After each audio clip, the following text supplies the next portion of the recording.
فإذا رجت الأرض رجا وبست الجبال بسا فكانت هباء منبثا وكنتم أزواجا ثلاثا وأصحاب الميمنة ما أصحاب الميمنة وأصحاب المشأمة ما أصحاب المشأمة والسابقون السابقون أولئك المقربون في جنات النعيم ثلة من الأولين وقليل من الآخرين على سرر موضونة متكئين عليها متقابلين يطوف عليهم ولدان مخلدون بأكواب وبارق وكأس من معين لا يصدعون عنها ولا ينزفون وفاكهة مما يتخيرون ولحم طير مما يشتهون وحور عين كأمثال اللؤلؤ المكنون جزاء بما كانوا يعملون لا يسمعون فيها لغوا ولا تأثيما إلا قيلا سلاما سلاما وأصحاب اليمين ما أصحاب اليمين في سدر مخضود وطلح ممضود وظل ممدود وماء مسكوب وفاكهة كثيرة لا مقطوعة ولا ممنوعة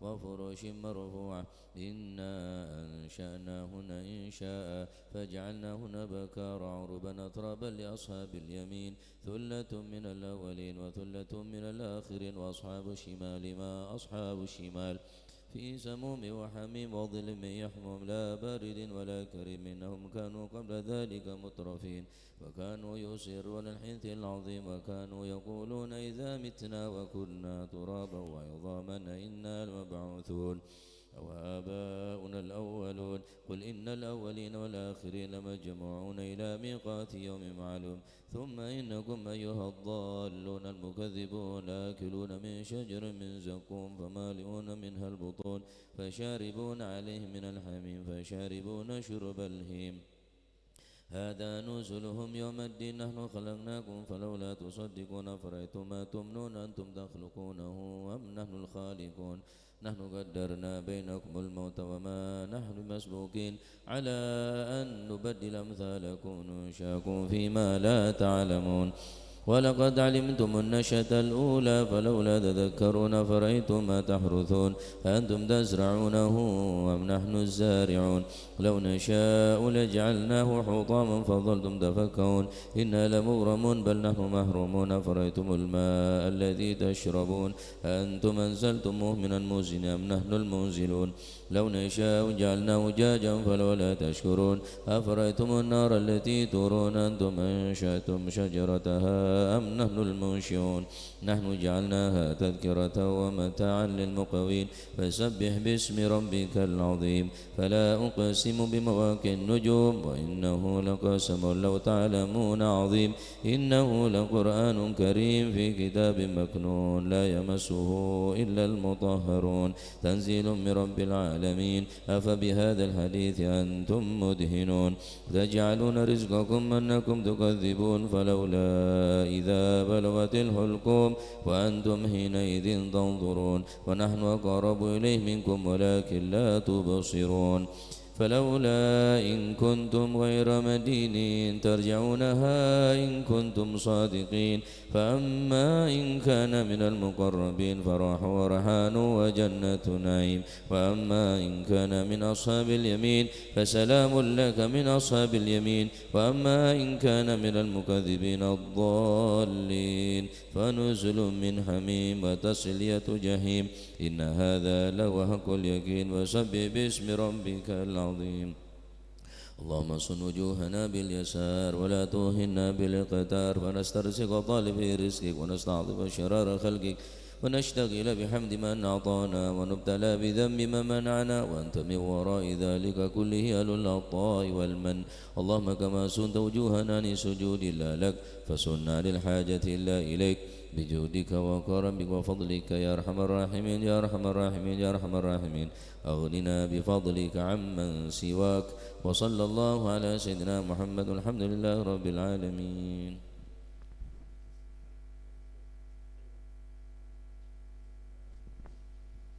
الفاتحة على من سلفنا الصالحون وعلى من وحبيبنا علي الهبشي أن الله يغفر ذنوبنا ويستر عيوبنا ويشفي أمراضنا ويقضي حاجتنا وحاجات المسلمين أجمعين أن الله يسير كل أمورنا مر الدنيا والآخرة وإلى حضرة النبي محمد صلى الله عليه وسلم بسر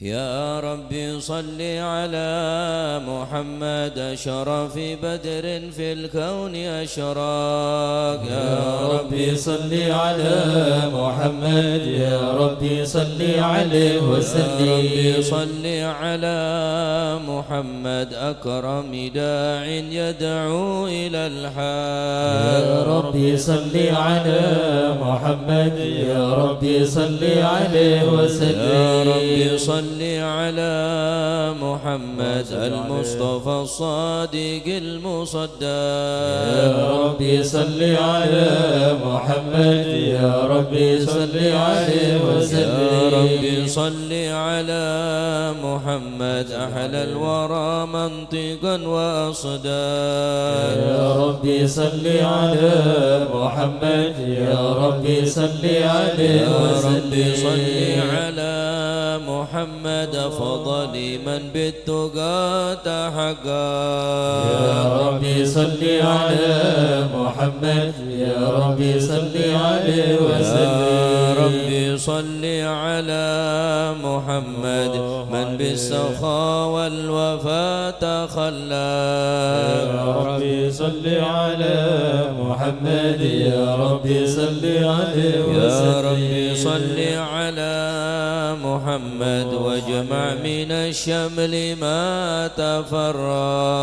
يا ربي صل على محمد يا ربي صل عليه وسلم. يا ربي صل على محمد واصله وسهل ما قد تعوى. يا ربي صل على محمد يا ربي صل عليه وسلم. يا ربي صل على محمد وافتح من الخير كل مغلاق. يا ربي صل على محمد يا ربي صل عليه وسلم. يا ربي صل على محمد وآله ومن بالنبي تعلى. يا ربي صل على محمد يا ربي صل عليه وسلم. يا ربي صل على محمد وآله ومن للحبيب عشاق. يا ربي صل على محمد يا ربي صل عليه وسلم. يا ربي صل على محمد ومن بحبل النبي توثق. يا ربي صل على محمد يا ربي صل عليه يا وسلم. ربي صل على محمد يا ربي صل عليه وسلم. يا ربي صل على محمد يا ربي صل عليه وسلم. اللهم صل وسلم وبارك أعوذ عليه. بالله من الشيطان الرجيم. بسم الله الرحمن الرحيم. إنا فتحنا لك فتحا مبينا ليغفر لك الله ما تقدم من ذنبك وما تأخر ويتم نعمته عليك ويهديك صراطا مستقيما وينصرك الله نصرا عزيزا. لقد جاءكم رسول من أنفسكم عزيز عليه ما عنتم حريص عليكم بالمؤمنين رؤوف رحيم. فإن تولوا فقل حسبي الله لا إله إلا هو عليه توكلت وهو رب العرش العظيم. إن الله وملائكته يصلون على النبي يا أيها الذين آمنوا صلوا عليه وسلموا تسليما. اللهم صل وسلم وبارك عليه. السلام عليكم عليك زين الأنبياء السلام عليك السلام عليك زين الأنبياء السلام عليك السلام عليك أزكى الأزكياء السلام عليك السلام عليك زين الأنبياء السلام عليك السلام عليك أتقى الأتقياء السلام عليك السلام عليك زين الأنبياء السلام عليك السلام عليك من رب السماء السلام عليك السلام عليك زين الأنبياء السلام عليك السلام عليك دائم بلا انقضاء السلام عليك السلام عليك زين الأنبياء السلام عليك السلام عليك أحمد يا حبيبي السلام عليك السلام عليك زين الأنبياء السلام عليك السلام عليك طه يا طبيبي السلام عليك السلام عليك زين الأنبياء السلام عليك السلام عليك يا مسكي وطيبي السلام عليك السلام عليك زين الأنبياء السلام عليك السلام عليك يا خير الأنام صلى الله عليك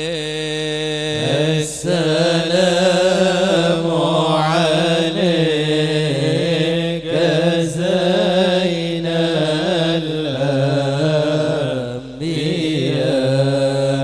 الأنبياء صلى الله عليك السلام عليك يا بدر التمام صلى الله عليك السلام عليك زين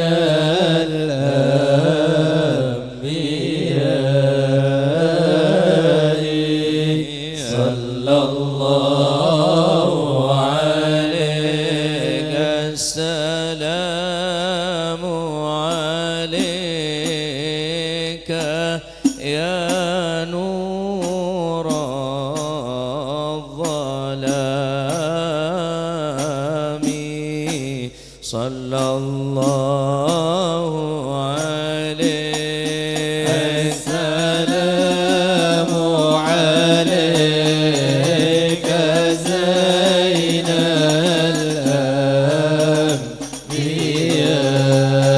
الأنبياء صلى الله عليك السلام على المضى ظلل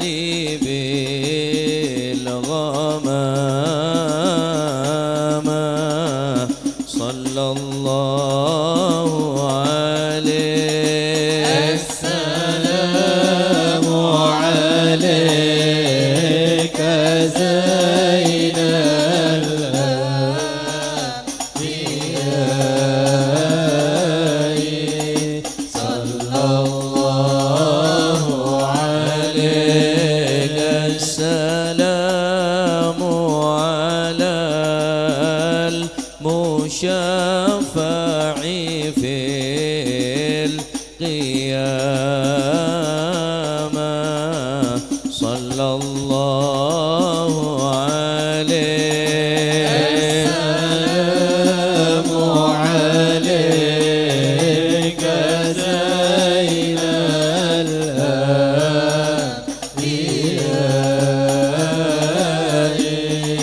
صلى الله عليك اللهم صل وسلم وبارك عليه. بسم الله الرحمن الرحيم.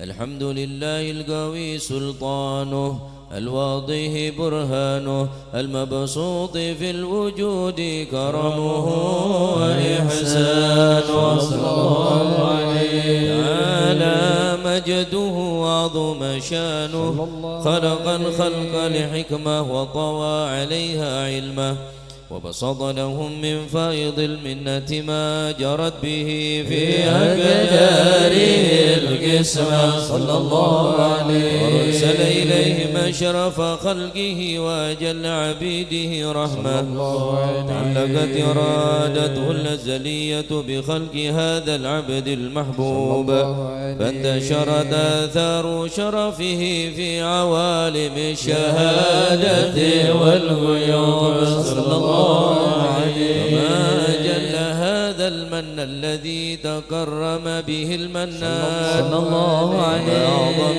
هذا الفضل الذي برز من حضرة الإحسان صورة كاملة ظهرت في هيكل محمد صلى الله عليه فتعطرت بوجودها كناف الوجود وضرزت برد العوالم بطراز التكريم. اللهم صل وسلم أشرف الصلاة والتسليم على سيدنا ونبينا محمد الرؤوف الرحيم. اللهم صل وسلم وبارك عليه. اللهم صل وسلم وبارك عليه وعلى آله وصحبه عليه.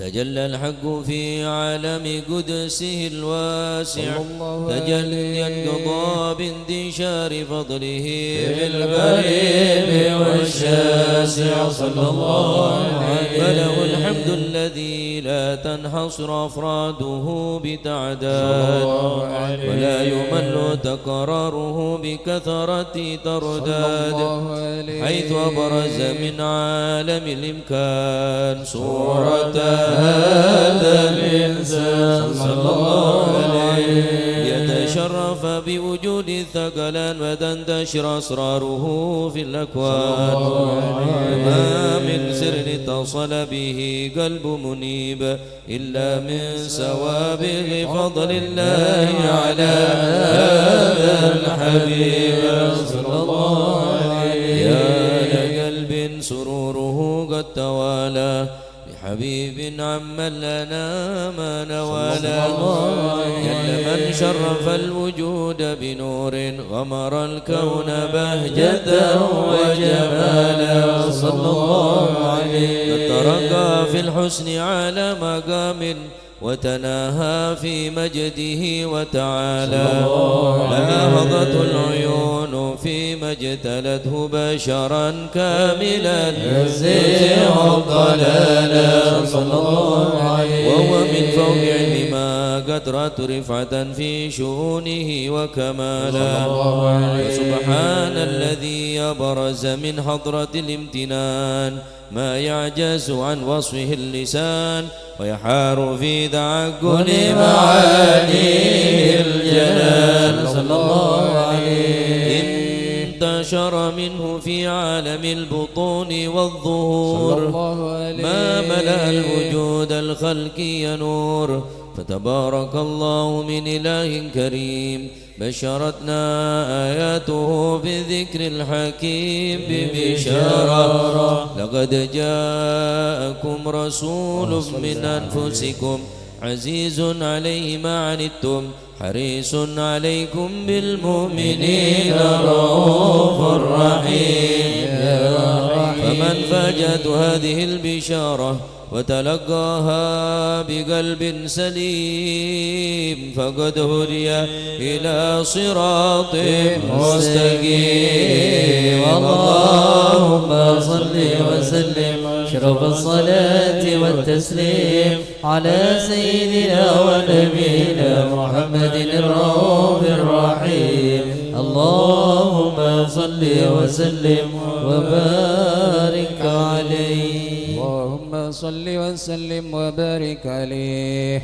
واشهد أن لا إله إلا الله وحده لا شريك له شهادة تعرف بها اللسان عما تضمنه الجنان من التصديق بها والإذعان. صلى الله عليه. الإيمان قواعده وتلو عن اليقين من سر ذلك الإذعان والتصديق الشواهد. صلى الله عليه. أشهد أن سيدنا محمد العبد الصادق في قوله وفعله والبلغ عن الله ما أمره بتبليغ خلقه من فرضه ونفله. أبد أرسله الله للعالمين بشيرا ونذيرا. صلى الله عليه. فبلغ الرسالة وأدى الأمانة وهدى الله من الأمة بشرا كثيرا.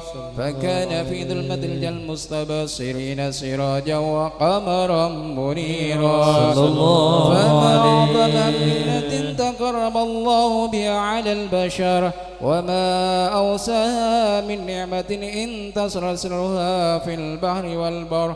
اللهم صل وسلم بأجل الصلوات وجمعها وأزكى التحيات وأوسعها على هذا العبد الذي وفى بحق العبودية وبرز فيها في خلة الكمال وقام بحق الربوبية في مواتن الخدمة لله وأقبل عليه غاية الإقبال. صلى الله عليه. المصلي عليه به فينبسط في قلب نور سر تعلقه به وحبه ويكتب بها بعناية الله في حسبه وعلى آله وصحبه الذين ارتقوا صهوة المجد بقربه. صلى الله عليه. الأصل بوده وحبه ما أطر الأكوان بنشر ذكراهم نسيم. اللهم صل وسلم أشرف الصلاة والتسليم على سيدنا ونبينا محمد الرؤوف الرحيم. اللهم صل وسلم وبارك عليه. اللهم صل وسلم وبارك عليه وعلى آله. أما بعد فلمد أن قد إرادة الله في العلم القديم بذور أشرار التخصيص للبشر الكريم بالتقديم والتكريم. صلى الله عليه. نفذت القدرة الباهرة بالنعمة الواسعة والمنة الغامرة فانطلقت بيضة التصوير في العالم المغلق الكبير عن جمال مشهود بالعين حاول لوصف الكمال المطلق والحسن التام والزين. صلى الله عليه. فتنقل ذلك الجمال الميمون في الأسلاب الكريمة والبطون فما من سلب ضم إلا وتمت عليه من الله النعمة صلى الله عليه. فهو القمر التام الذي يتنقل في بروجه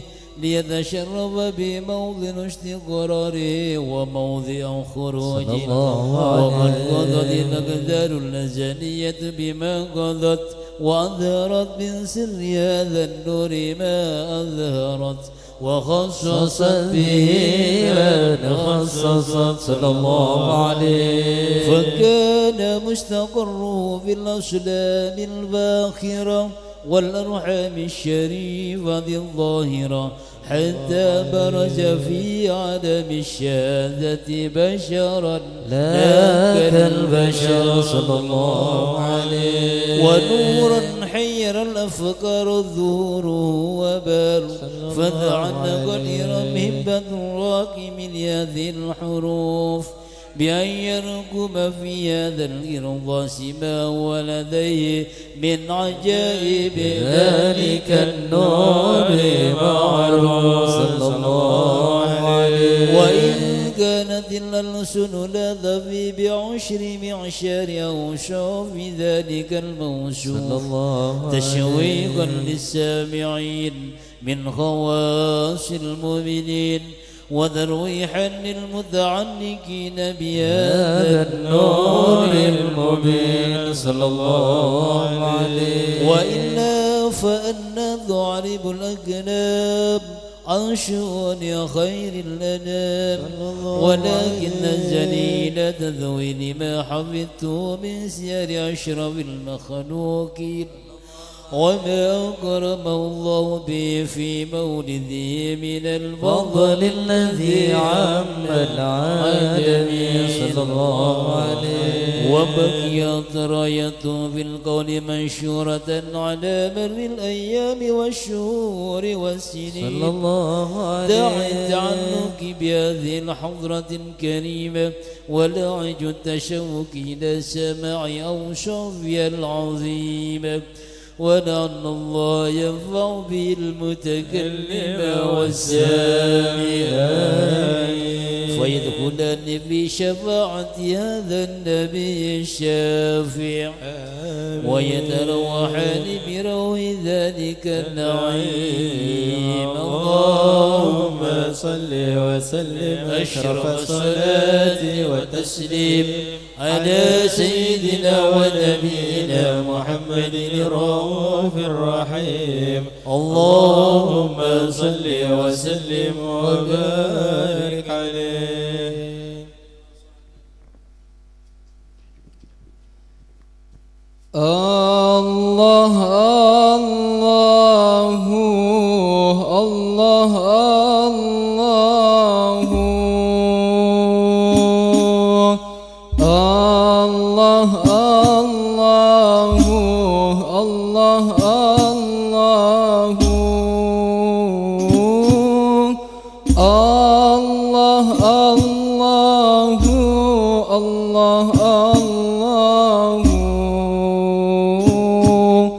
ربي فاجعلنا من الأخيار. الله الله الله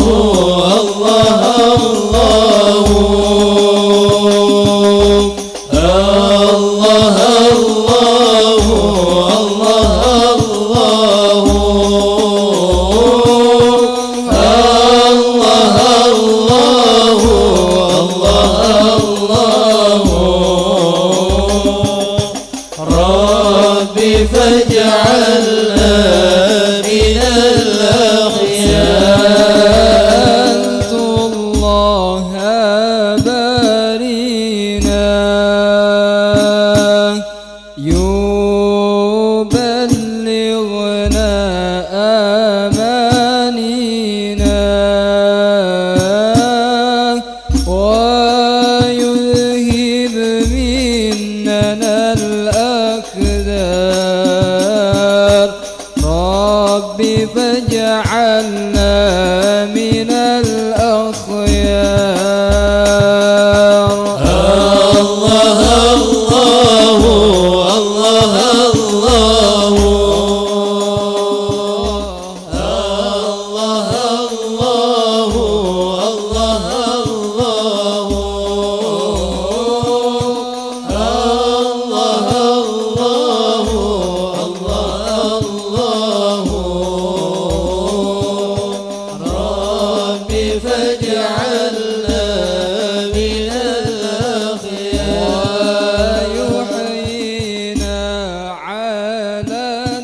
الأقوام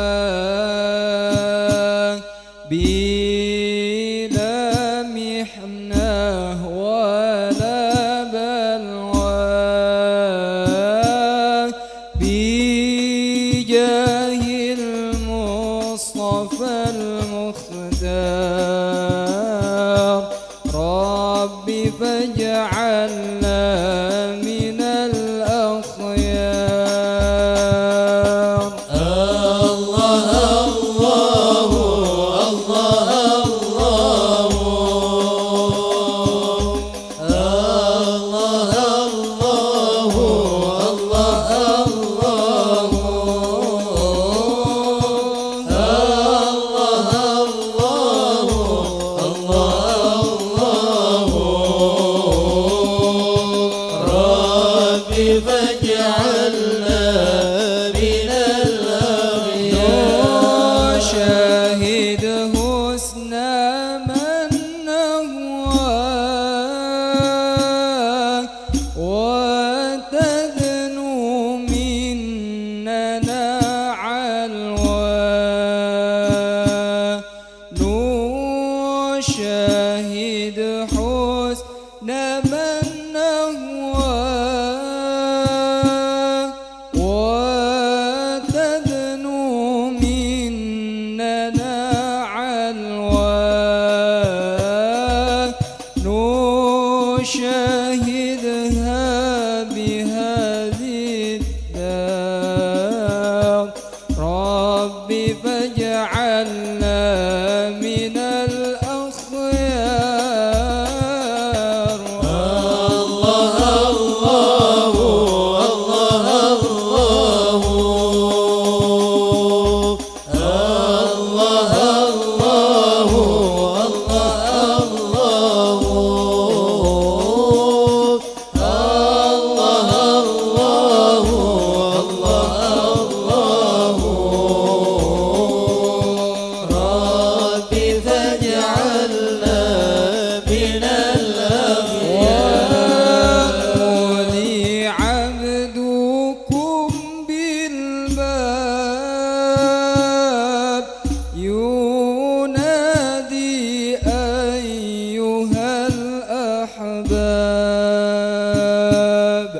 اللهم صل وسلم وبارك عليه وعلى آله. وقد آن للقلم أن يخط ما حركته فيه الأنامل مما استفاده الفهم من صفات هذا العبد المحبوب الكامل صلى الله عليه والشمائل التي أحسن الشمائل. وهنا حسن نثبت ما بلغ إلينا في شأن هذا الحبيب من أخبار وآثار. يتشرف بكتابة القلم والقرطاس وتتنزل في حدائق الأسماء والأبصار. فقد بلغنا في الأحاديث المشهورة أن أول شيء خلقه الله والنور المودع في هذه السورة صلى الله عليه. فنور هذا الحبيب أول مخلوق برز في العالم ومنه تفرع الوجود خلقا بعد خلق فيما حدث وما تقادم. وقد أخرج عبد الرزاق بالسند عن جابر بن عبد الله الأنصاري رضي الله عنهما قال: قلت يا رسول الله بأبي وأمي أخبرني عن أول شيء خلقه الله قبل الأشياء. قال: يا جابر إن الله خلق قبل الأشياء نور نبيك محمد صلى الله عليه وسلم من نوره.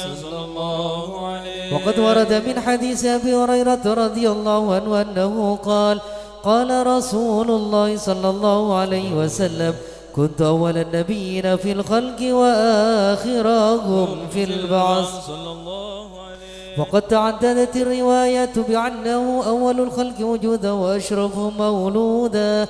ولما كانت السعادة الأبدية لها ملاحظة خفية اختصت من شاءت من البرية بكمال الخصوصية، فاستودعت هذا النور المبين أصلاب وبطون من شرفته من العالمين، فتنقل هذا النور من صلب آدم ونوح وإبراهيم حتى أوصلته يد العلم القديم إلى من خصصت بالتكريم أبيه الكريم عبد الله بن عبد المطلب ذي القدر العظيم، وأمه التي في المخاوف آمنة السيدة الكريمة آمنة، فتلقاه صلب عبد الله فألقاه إلى بطنها صلى الله عليه، فضمت وحشاها بمعونة الله محافظة على حق هذه الدرة وصونها، فحملت برعاية الله كما ورد عنها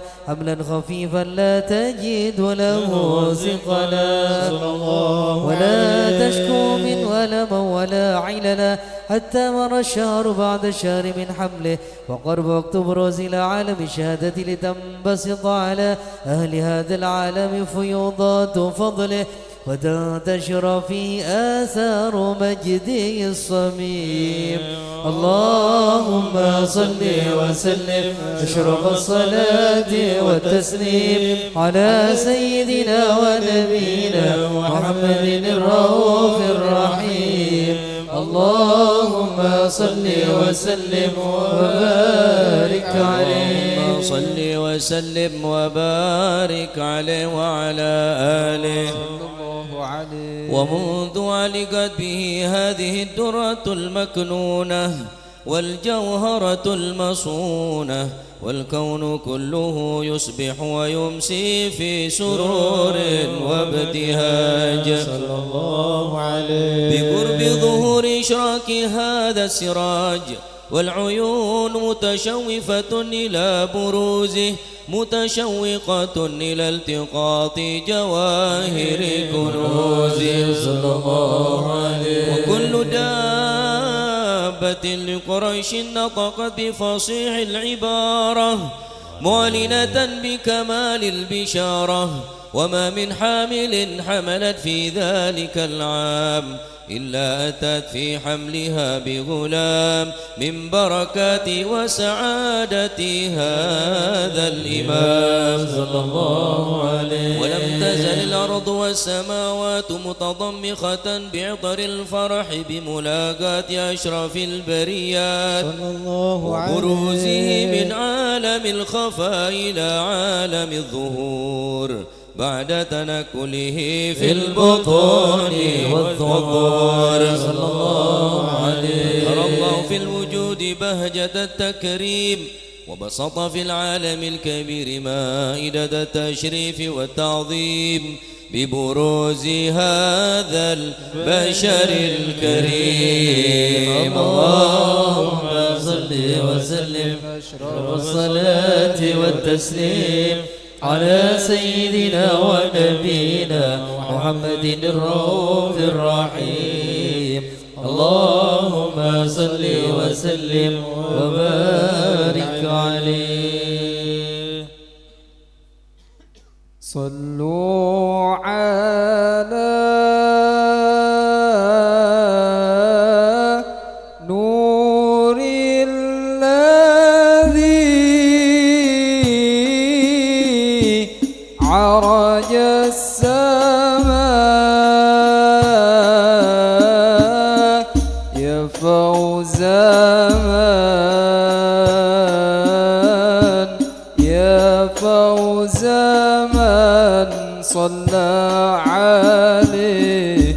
صلى عليه وسلم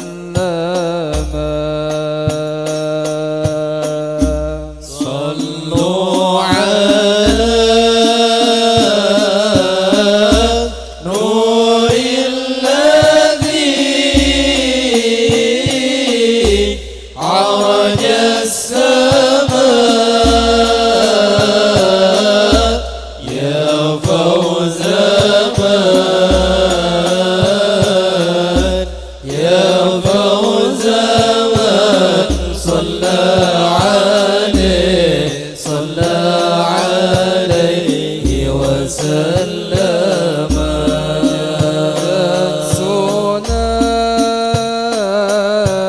سليمان بالوصال لتكرما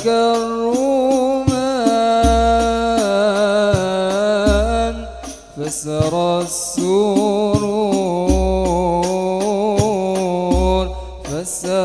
السرور إلى فؤادي وخيما صلوا على نور الذي عرج السماء يا فوز من يا فوز من صلى عليه وسلم صلوا على النور الذي عرج السماء يا فوز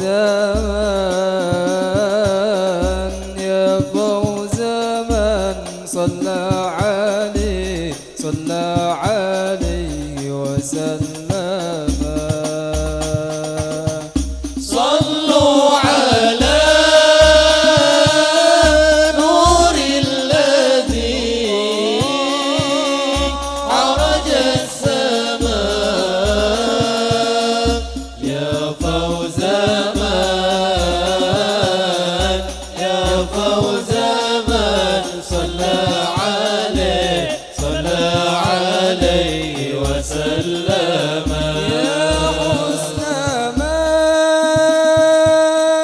جادت به في وصلها أهلا بوصل فيه نلت المنامى صلوا على نور الذي عرج السماء يا فوز من يا فوز من صلى عليه وسلم شوقي إلى دار الحبيب من محمد شوق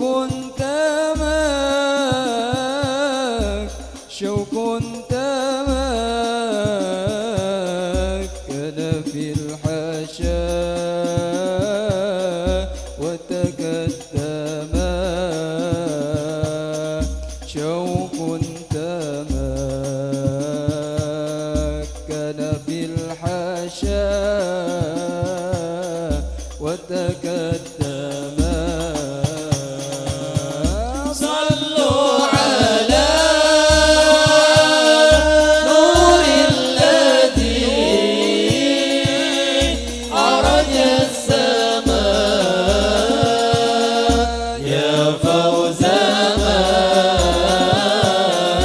يا فوز من صلى عليه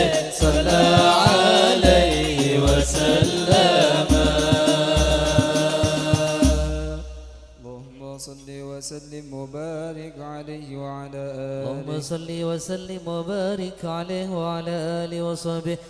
فحين قرب أوان وضع هذا الحبيب علنت السماوات والأرض ومن فيهن بالترحيب، وامطر جود الإله على أهل الوجود تسيج، والسنة الملائكة بالتبشير للعالمين تعج. سبحان الله الحمد لله ولا إله إلا الله والله أكبر. سبحان الله والحمد لله ولا إله إلا الله الله أكبر. سبحان الله والحمد لله ولا إله إلا الله الله أكبر. والقدرة كشفت كناع هذا المستور ليبرز نوره كاملا في عالم الظهور، نورا فاق كل نور. وانفذ الحق حكمه على من أتم الله عليه النعمة من خواص الأمة، يحضر عند وضعه أمة تأنيسا لجنابها المسعود ومشاركة لها في هذا السماض الممدود. فحضرت بتوفيق الله سيدته مريم وسيدة آسيا ومعهما من الهور العين من قسم الله له من الشرف بالقسمة الوافية، فذا الوقت الذي رتب الله على حضوره وجود هذا المولود. فانفلق سبل الكمال من النور عن عمود، وبرز الحامد المحمود مذعنا لله بالتعظيم والسجود. صلى الله محمد صلى الله عليه وسلم. صلى الله على محمد صلى الله عليه وسلم. اللهم صل على محمد ومولانا محمد. Hadiraki Rasulullah, pagerong dari Rasulullah. Hadiraki dalam ateh. أشرق الكون ابتهاجا بوجود المصطفى أحمد، ولأهل الكون أنس وسرور قد تجدد. سلام عليك يا رسول، سلام عليك يا حبيب، سلام عليك صلوات الله عليك. فاقربوا يا أهل المثاني، فهزار اليمن غرت، واستضيئوا بجمال فقى في الحسن تفرد. صلى الله عليه عليك يا رسول، سلام عليك يا حبيب، سلام عليك صلوات الله عليك. ولنا البشرى بسعد مستمر، ليس ينفد حيث أوتينا عطاء جمع الفخر المؤبى.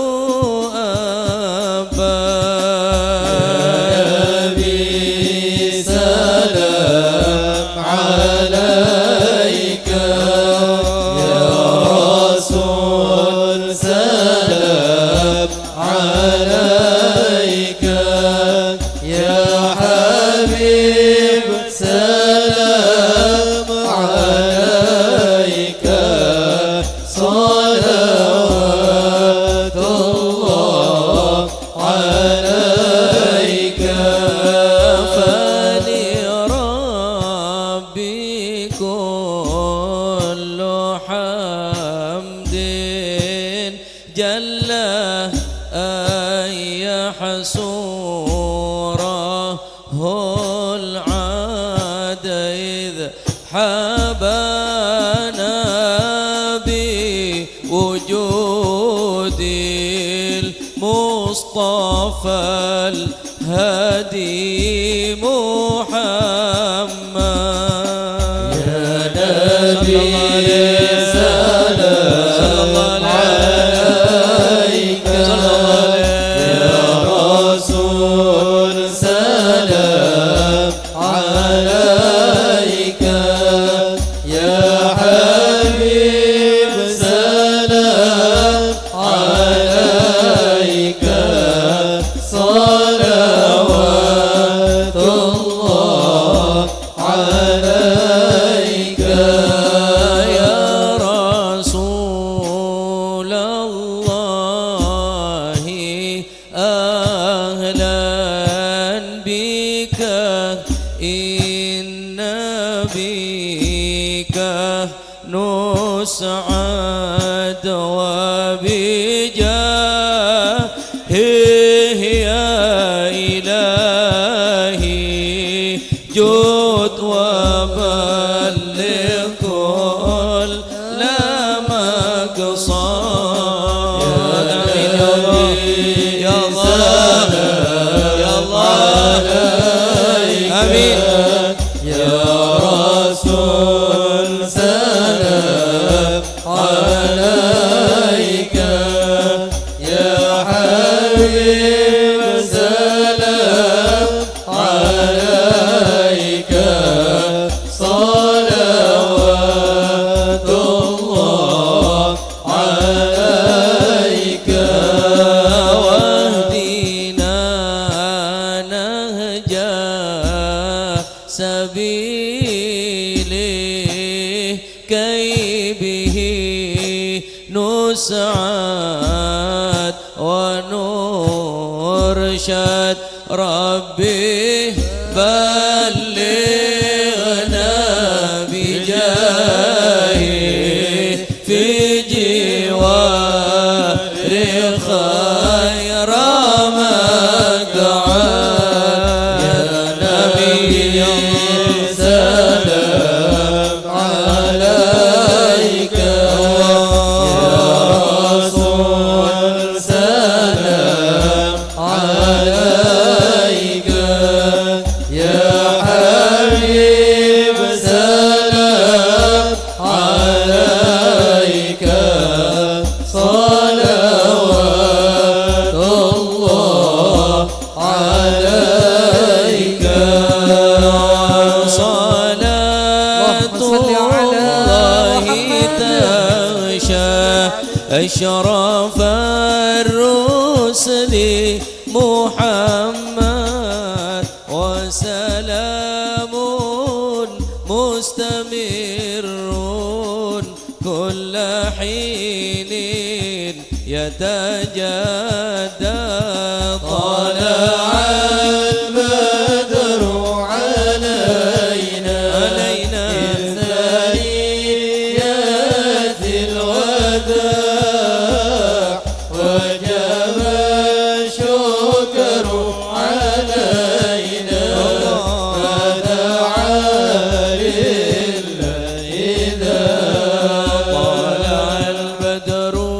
علينا من ثنيات الوداع وجب الشكر علينا ما دعا لله ذا طلع البدر علينا من ثنيات الوداع وجب الشكر علينا ما دعا لله ذا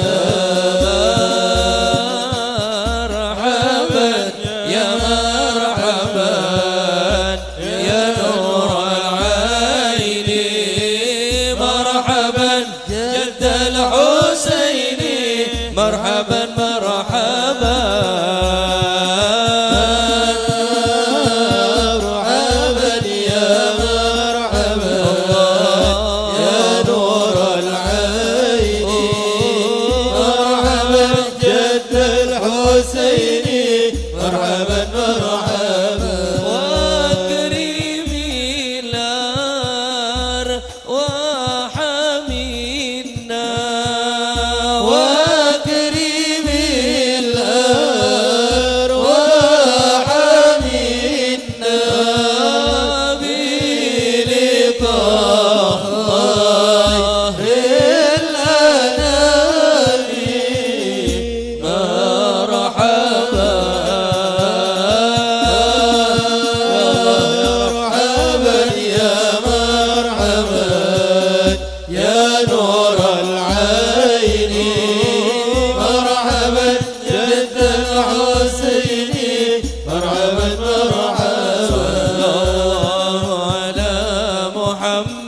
صلى الله عليه وسلم صلى الله على محمد يا ربي صلي وسلم يا نبي سلام عليك يا رسول سلام عليك يا حبيب سلام عليك صلوات الله عليك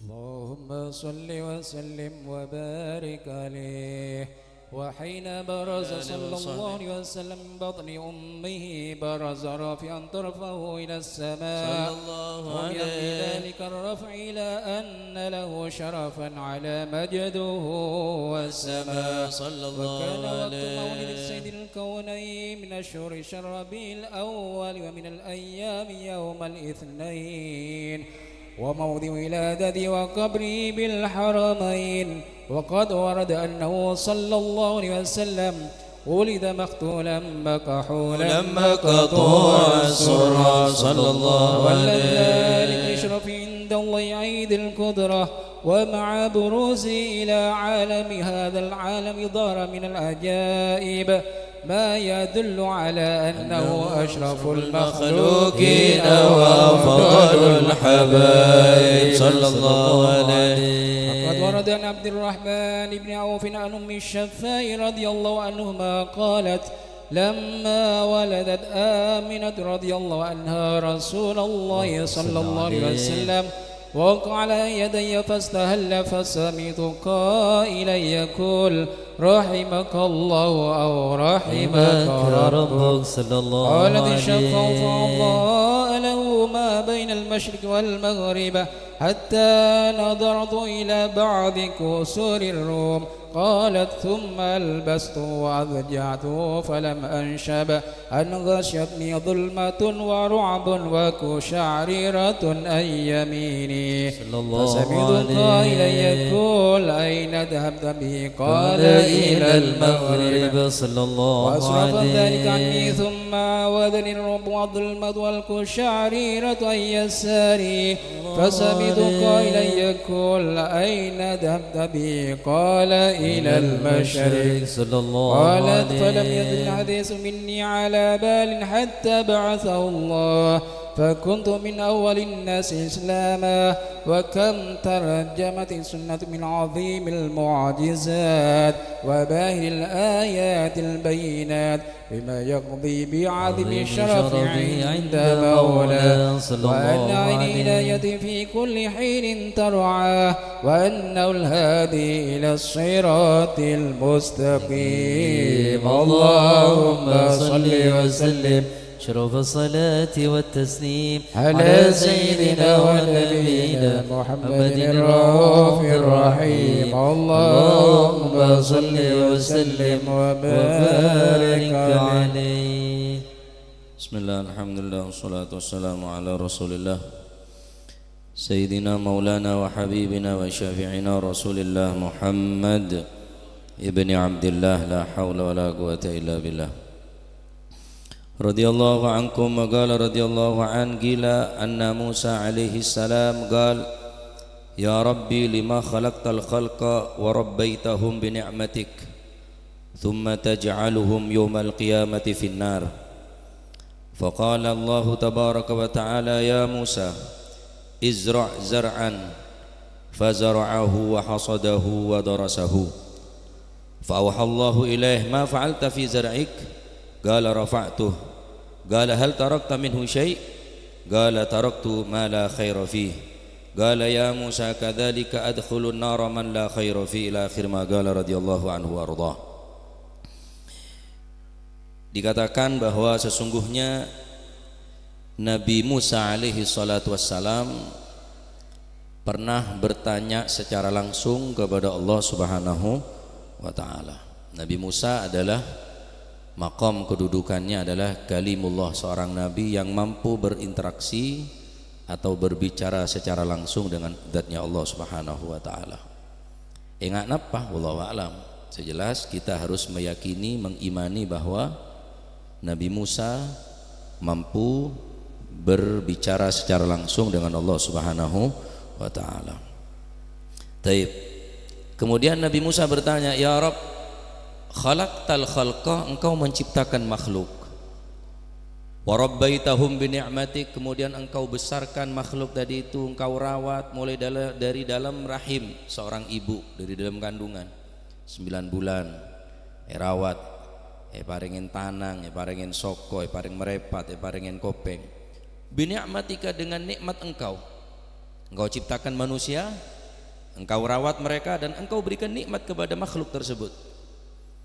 Tsumma taj'aluhum yaumal qiyamati finnar, kemudian engkau menjadikan mereka yaumal qiyamati, kelak di akhirat, finnar, engkau masukkan di dalam api neraka. Panjenengan sak kebe makhluk, panjenengan sing romat, tapi masuk ke neraka. Kan mesti orang ngagebe neka eromat, mare eromat mungkin sayang, tapi ki masuk ke neraka sareng panjenengan ya Rabb. Janjera Nabi Musa. Fa auhallahu ilaih, kemudian Allah Subhanahu wa ta'ala memberikan wahyu kepada Nabi Musa. Ya Musa izra' zar'an, Musa, mulai sekarang kamu nanam padi, nanam walhasil mazra'ah, izra' zar'an, tanam yang menereng namen benih sehari dua hari, benih sebulan 2 bulan, benih seminggu 2 minggu, mungkin bulanan. Paling cepat 4 bulan sampai 5 bulan orang baru mendapatkan hasil daripada tanaman gila. Taman bi Nabi Musa ya, setiap pagi rawat, sambengi bi Nabi Musa, bada penyakit mungkin semprot, mungkin ya ingat orang macam ladang, macam sabah ya, ngene yelep semprot. Wah, untuk dari sekira tamanan nega berbobot. Taib fazara'ahu, kemudian Nabi Musa bercocok tanam, kemudian Nabi Musa merawat setiap pagi, wa hasadahu, kemudian Nabi Musa memanen daripada apa yang telah ditanam oleh Nabi Musa. Somanye polong bi Nabi Musa, mari polong. Allah Subhanahu wa ta'ala atanya napa qala rafa'tuhu, yang kak bi Nabi Musa jebol nih ketamanan, ibarat kacang ya, kacang semare tamen ya, masih kacang nih pun beda filosofi saungkun ya, bisa kita ambil pelajaran dari orang naman kacang, naman deli nih kak. Orang naman kacang ini kan kecik ya, kecik, mari kecik sabek kacang mari sabek kacang topoy. Nah amal nih kesini kaki montro tombu topoy, montai topoy tak tombu. Sampai naman kacang, naman kedeli, montai topoy tak kira tombu. Sebenarnya juga nak amal erep. Beda rahasia saya tahu kecuali Allah Subhanahu wa ta'ala ben kaula ben panjenengan. Ya, cek sakabin orang yang paling oning tentang amal ibadah nika. Taib. Akhirnya Nabi Musa wa rafa'tuhu, kemudian diambil oleh Nabi Musa, diangkat itu tanaman, dipanen oleh Nabi Musa, wa darasahu epele bi Nabi Musa. Epele se bagus, epele se antep, epele se bedesena. Allah Subhanahu wa ta'ala tanya ke Nabi Musa, hal tarakta minhu syai', apakah kamu meninggalkan sesuatu wahai Musa dari apa yang kau panen? Gal, naam, engki Gusti, taraktu ma la khaira fi, aku tinggalkan tanamanku yang tidak ada kebaikan. Jadi saya kepak buang bigula. Saya kepak buang, tak kena tempeng, tak kena jual, saya harus melihat kepak. Qala, maka Allah Subhanahu wa taala jawab Nabi Musa, ya Musa kadzalika adkhulun nar man la khaira fi. Begitu pula Musa, aku memasukkan hambaku yang tidak ada kebaikan sama sekali. Bukankah engkau yang merawat daripada tanaman? Engki eromat, yaengen, semprotnya setiap hari jaga tanaman. Tapi makai eyoper, sebab kepak. Allah Subhanahu wa taala sakebeuy manusia sing ngerawat daripada makhluk manusia, tapi kita masuk ke neraka ki sini ki ya. Adkhulun nar ma la khaira fi. Pemasuk ke neraka orang yang tidak ada kebagusan sekali. Rasulullah sallallahu alaihi wasallam ada bu al khairu katsir wa qalilun fa'iluh. Kebaikan itu banyak sekali akan tetapi sedikit yang mau mengerjakan. Setiap hari beda, mungkin tak jauh dari lokasi dari tempat guru sampean, beda manakib, beda tahlilan, beda manakiban, beda majelis maulid, beda majelis solawat, majelis dzikir, majelis ilmu. Ya montoro kepak sekarang, montoro yober kaki. Terus akil sing ngalahkan iku bagusan sekali. Yober. Apa cara kepak? Hah? Cek bareng tek kening tempeng, apa sih kalah? La khaira fi, ada kebagusan sekali. Mungkin ibadah kebagusan, mungkin sitong bi kebagusan saya terima. Sehingga sebagian para ulama apa? Mereka mengatakan, demi Allah kalau seandainya aku mengetahui satu tasbihku diterima, kalau seandainya satu kebaikanku ada yang diterima dan aku mengetahui tentang kebaikanku yang telah diterima oleh Allah, sekalipun satu tasbih, wallahi akan aku sediakan makanan seluruh kota yang ku sedekah kayak beri nengakan ke piban sengko. Karena bentuk asyukur dekat Allah Subhanahu wa taala mun umpama tang situng tasbih bade saya keterima dening Allah Subhanahu wa taala. Begitu berharga amal ni saya keterima. Terus kemar kira-kira saya terima dari amal kulit sampean. Nah, apa aja patut masuk ada swarga kelabuan amal secara kelacir ngak nih keuluan jenengan.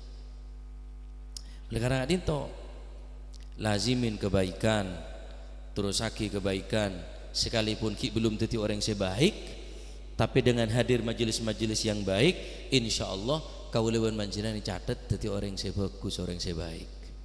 Amin Allahumma amin.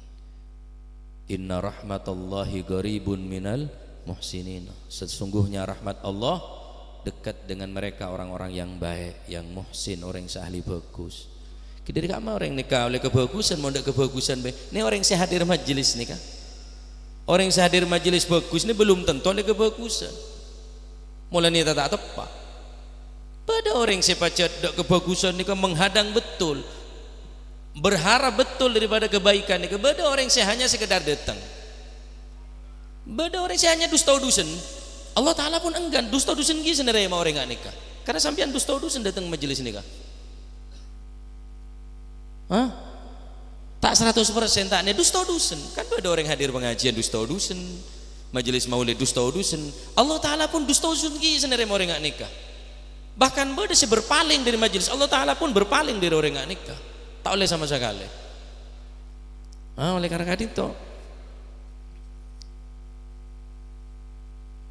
tergantung ulban jenengan untuk terus ditereng bagus nikah. Tapi tidak semudah membalikkan telapak tangan. Ya. Tapi selama ulban jenengan berusaha ditereng bagus, insya Allah ketemu bi orang-orang bagus, saya bisa nonton dari kebagusan insya Allah. Selama aku menjenengan kita di orang bagus, insya Allah ketemu bi orang-orang bagus, saya bisa nonton di tempat-tempat saya bagus. Termuka sekone jadi motivasinya untuk semangat berbuat kebaikan. Cak orang masa banyak, cak orang masa cukup kelaban kebagusan ni kan. Kebagusan kan masa kayak apa? Solat, car kacir, duha, sekemah, tahajud apa boleh, Al-Quran rang-rang macam. Terus kemah bagusan sekemah saya kayak apa? Cik orang-orang yang soleh ni kapun lah, sebanyak kebagus ni kayak orang masa kurang dari kebagusan. Nah, Nikah bagaimana Nabi Musa mengungkapkan perasaan saya terpendam sementara engkau ciptakan makhluk tapi maki pemasuk ke neraka debu Nabi Musa. Begitu pula manusia saya tak ada kebagusnya maka orang gila pemasuk ke neraka sebagaimana tamanan-tamanan gila kepak saya tak ada kebagusnya. Ya, termoga majelis nikah tetia untuk kaul manjenengan apolong bireng bagus husnudzon bae ka orang. Husnudzon bae ka orang sedeteng dia bagus kabeh insyaallah. Abah dia orang yang paling coba. Abah dia orang yang paling bodoh. Abah dia orang yang paling punya dosa. Abah dia orang yang paling mursal, orang-orang yang paling tak genah. Mungkin barokan orang-orang yang soleh, barokan orang-orang yang bagus nikah kaul manjenengan berubah jadi orang yang bagus. Monggo Allah Subhanahu wa taala. Amin Allahumma amin. Amin ya rabbal alamin. Sallallahu alaihi wasallam Muhammad. Alhamdulillahirabbil alamin.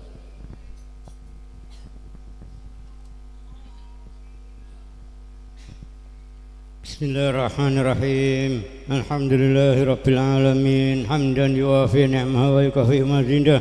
Ya Rabbana lakal hamdu kama yanbaghi li jalali wajhika wa li 'azimi sultanik. Allahumma salli wa sallim ala sayyidina Muhammadin fil awwalin wa salli wa sallim ala sayyidina Muhammadin fil akhirin. وصلي وسلم على سيدنا محمد في كل وقت وحين وصلي وسلم على سيدنا محمد في الملأ الأعلى إلى يوم الدين وصلي وسلم على سيدنا محمد وعلى آله وصحبه أجمعين ولما ندم الفكر من درار الأوصاف المحمدية عقودا توجهت إلى الله متوسلا بسيدي وحبيبي محمد صلى الله عليه وسلم أن يجعل سعي فيه مشكورا وفعلي فيه محمودا وأن يكتب أعمالي في الأعمال المقبولة وتوجهي في التوجهات الخالصة والصلات الموصولة. اللهم يا من إليه تتوجه الآمال فتعود ضافرة وعلى باب عزته تحد الرحال فتحشاها منه الفيوضات الهامرة. نتوجه إليك بأشرف الوسائل لديك سيد المرسلين عبدك الصادق الأمين سيدنا محمد الذي أمت رسالته العالمين أن تصلي وتسلم على تلك الذات الكاملة مستودع أمانتك وحافظ سرك وحامل راية دعوتك شاملة الآب الأكبر المحبوب لك والمحاصص بشرف الأفخار في كل موطن من مواطن القرب ومدهر قاسم إمدادك في عبادك وساكي كؤوس إرشادك لأهل ودادك سيد الكونين وأشرف الثقلين العبد المحبوب الخالص المحسوس منك بأجل الخصائص. اللهم صل وسلم عليه وعلى آله وأصحابه وأهل حضرتك بربه من أحبابه. اللهم إنا نقدم إليك جاه هذا النبي الكريم وتوسل إليك بشرف مقامه العظيم أن تلاحظنا في حركاتنا وسكناتنا بعين عنايتك وأن تحفظنا في جميع أدوارنا وتقلباتنا بجميل رعايتك وحسين وقايتك وأن تبلغنا من شرف القرب إليك وإلى هذا الحبيب غاية آمالنا وتتقبل منا ما تحاركنا فيه من نياتنا وأعمالنا وتجعلنا في حضرة هذا الحبيب من الحاضرين وفي طرائق اتباعه من السالكين ولحقك وحقه من المؤدين ولأهلك من الحافظين. اللهم إن لنا أدماء في رحمتك الخاصة فلا تهربنا وذنونا جميلة هي وسيلتنا إليك فلا تهيبنا. آمنا بك وبرسولك وما جاء به من الدين وتوجهنا به إليك مستشفئين أن تقابل المذنب منا بالغفران والمسيء بالإحسان والسائل بما سأل والمؤمل بما أمل وأن تجعلنا ممن نصر هذا الحبيب ووازره ووله وظاهره وأم ببركته وشرف وجهته أولادنا ووالدنا وأهلنا قدرنا ووادينا وجميع المسلمين والمسلمات والمؤمنين والمؤمنات في جميع الجهات وأدم راية الدين القويم في جميع الأقطار منشورة ومعالم الإسلام والإيمان بأهلها معمورة معنى وسورة واكشف اللهم كربة المكروبين واقض دين المدينين واغفر للمذنبين وتقبل توبة التائبين وانشر رحمتك على عبادك المؤمنين أجمعين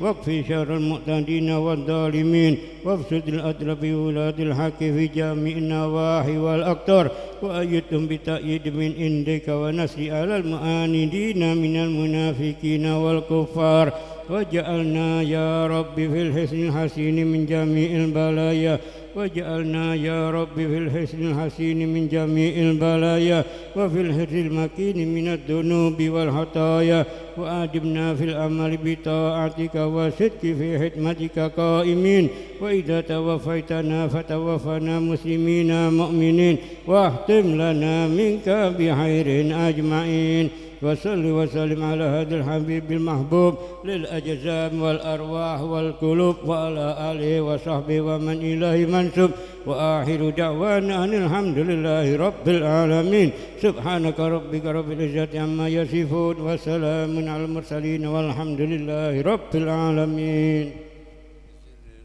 سر الفاتحة.